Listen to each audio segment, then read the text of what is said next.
For queer theology, this means, first of all, refuting biblical passages that argue against homosexuality while upholding the divine nature of heterosexuality. And this is actually not a difficult task once we understand the abomination that constitutes the translations that occur in Leviticus. And like the liberation theologians who see Jesus through the prism of poverty, and black theologians who see Jesus through the prism of blackness, and feminist theologians who see God with no gender, queer theology views the divine as that which strives to save humanity, especially LGBT people, save them from oppression. Queer theology maintains that any biblical passage or church doctrine that does not strive towards liberation for all people is not the intended message of God. Like all liberation efforts, God represents the acceptance of everyone. But queer theology goes beyond the usual confines of liberation movements. They cannot avoid the sexual aspect of their understanding of the divine, and thus profess, first of all, that their bodies are not as the church taught. The key point in queer theology underscores the message that finding love and nurturing relationships is different for everyone. The divine is all-encompassing, and so the divine would be incomplete if it were not for queers. Same-sex love is true and good and beautiful.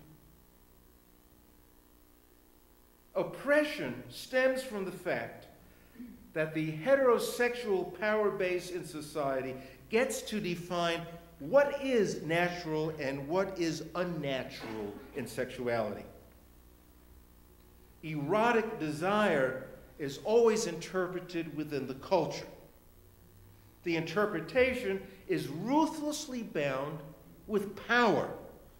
There are those who label, and there are those who are labeled.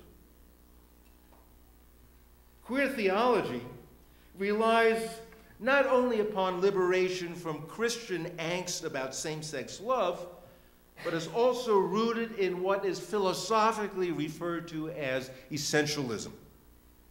In a nutshell, essentialism maintains that it is utterly absurd to define the essence of a human being according to sexual orientation.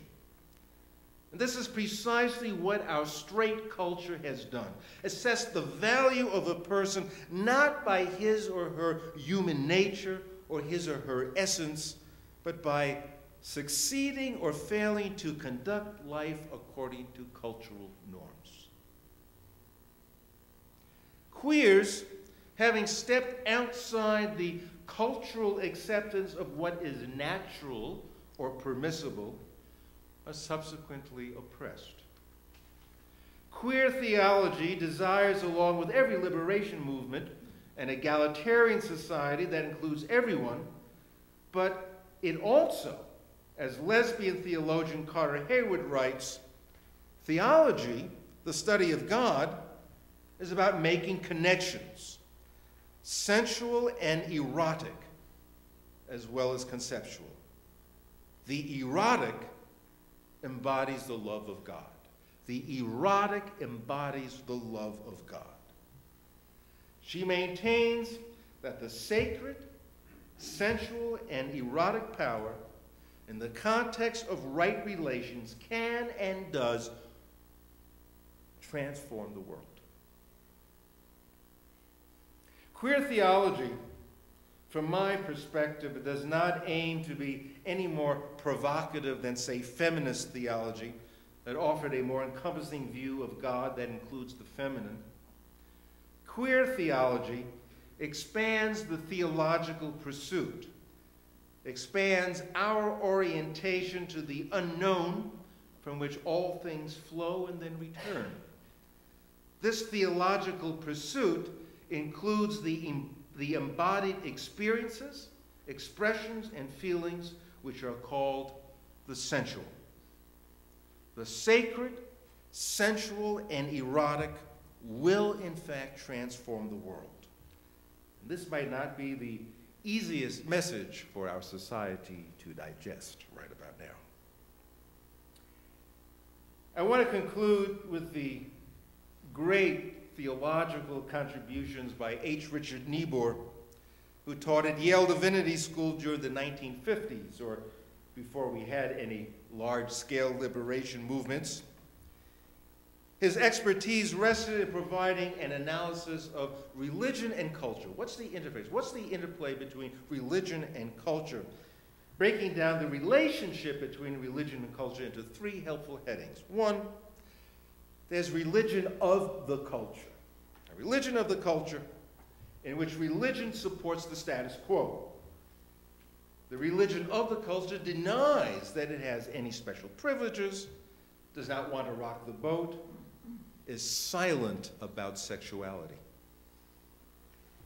Then there's a religion against culture. A religion against culture which points to the extremists in society. Those who want to be separate from, alienated from the mainstream. They are anti-intellectual, anti-science, and conform to old rules. They use fear in attempts to manipulate the culture by claiming, for example, that queers will destroy marriage and the family. That's religion against culture. That's a big evangelical wave right there. And finally, religion transforming culture. Religion transforming culture where peace and liberation exist through the prophetic tradition calling for the larger common good. Queer theology, like all other liberation movements, fits perfectly well in Niebuhr's paradigm. It's all about the larger common good, feeling authentic, piercing the silence, bringing religion into the contemporary world, offering a broad acceptance. Like all liberation theologies, queer theology aspires to transform the culture. May we all embrace, with our hearts and minds and bodies, precisely that goal.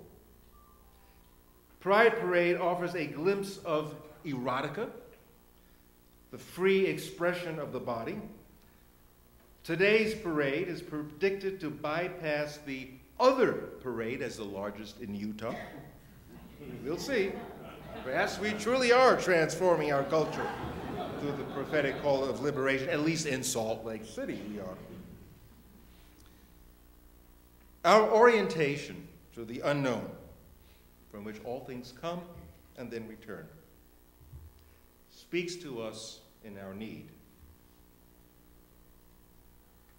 Surely, if not left to the churches to define, it offers a broad acceptance of everyone because it embraces and touches and impacts the poor, black, feminine, and queer.